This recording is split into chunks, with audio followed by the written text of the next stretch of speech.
Glen Berteau is an author and senior pastor of the House Modesto in Modesto, California. He inspires his 11,000-member congregation with passionate tell-it-like-it-is preaching and his unshakable faith. Recently, Glen faced what seemed to be an insurmountable crisis. He suffered a cardiac arrest just weeks after finishing his latest book, Why Am I Not Healed When God Promised? Glen was clinically dead through 40 minutes of CPR and spent 5 days in an induced coma, hovering between life and death. Today, Glen Berteau is very much alive and here to share how he won his war with death. He wants you to receive a miracle too. Glen Berteau, welcome to the show today. It's good to have you with us. Very good to have you with us. Yeah, I'm very excited to be here to encourage people today. Well, tell us a little bit more about what happened on November the 25th, just last year. Yeah, it was almost 11 months ago. My wife was having a prayer meeting. We always have a prayer meeting on Monday night. I usually go. I was actually pretty tired, and I asked her if I could stay home, which if I would have stayed home, she would have come home from a prayer meeting and found me dead sitting in my chair. But she talked me into going because the prayer team was giving her a birthday party, a pre-birthday party at the church. So I drove up with her, went into the lounge, then came back out of the lounge to go to the birthday party before the prayer meeting. People were coming to the church for the prayer meeting. And I went and sat in my car right out the back of the church and died. Wow. Had a cardiac arrest.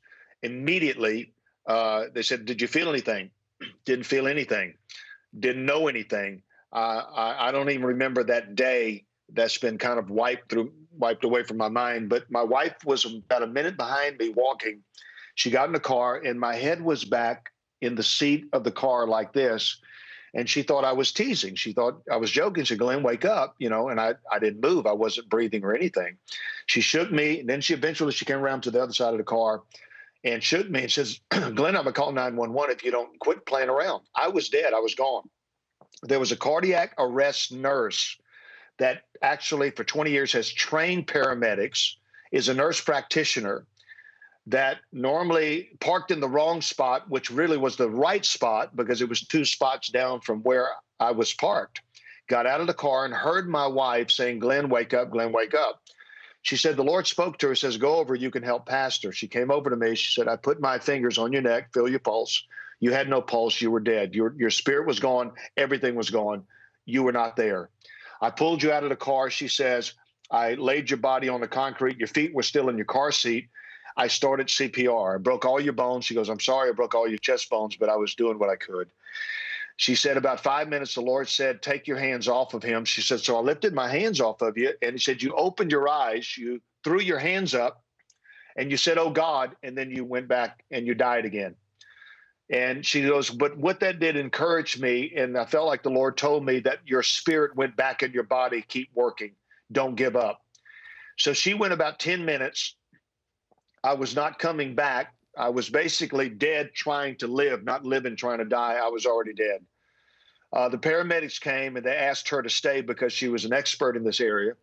They brought me back, shocked me, did everything they could, put the machine that has the motor and it bounces you off the ground here of CPR. And it was 7 times at the church there that I came back and I died 7 times. After 40 minutes, 45 minutes, they finally got me. I was not getting the proper oxygen or anything. Brought me to the emergency room, and I died the 8th time in the emergency room. And 8 means, in the Bible, it means resurrection. It means new birth. And I was left in the emergency room just laying there because, and I was number 8 on the kiosk where they work on patients. One of the emergency nurses that's in our church told me that they gave up on you. You were too far gone.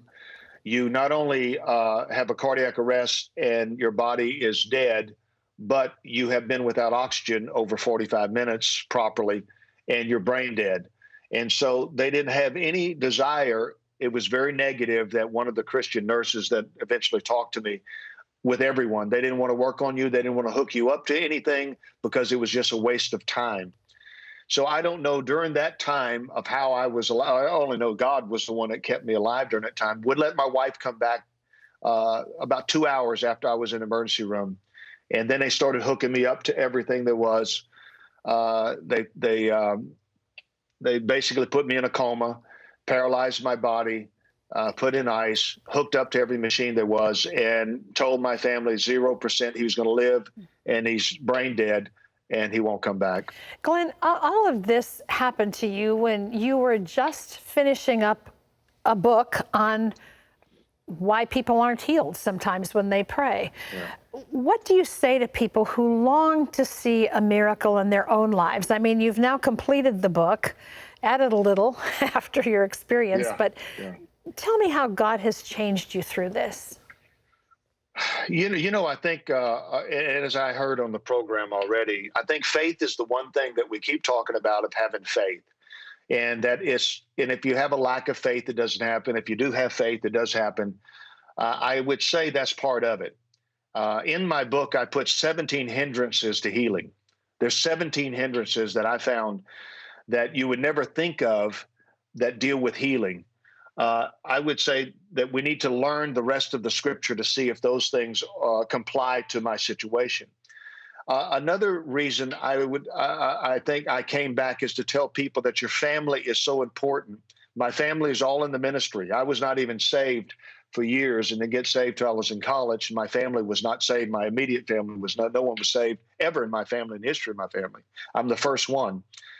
And my whole family that I raised up, all of them are in the ministry. So I had my family that prayed around me. Your blood relatives that are your family have the most authority because they feel it the most, because you're part of them. And that was very, very important. God, I believe, several reasons brought me back. Number one is just what you do in the 700 Club, which I'm thrilled that you have never let go of this, is to pray for healing. Amen. And pray for signs and wonders.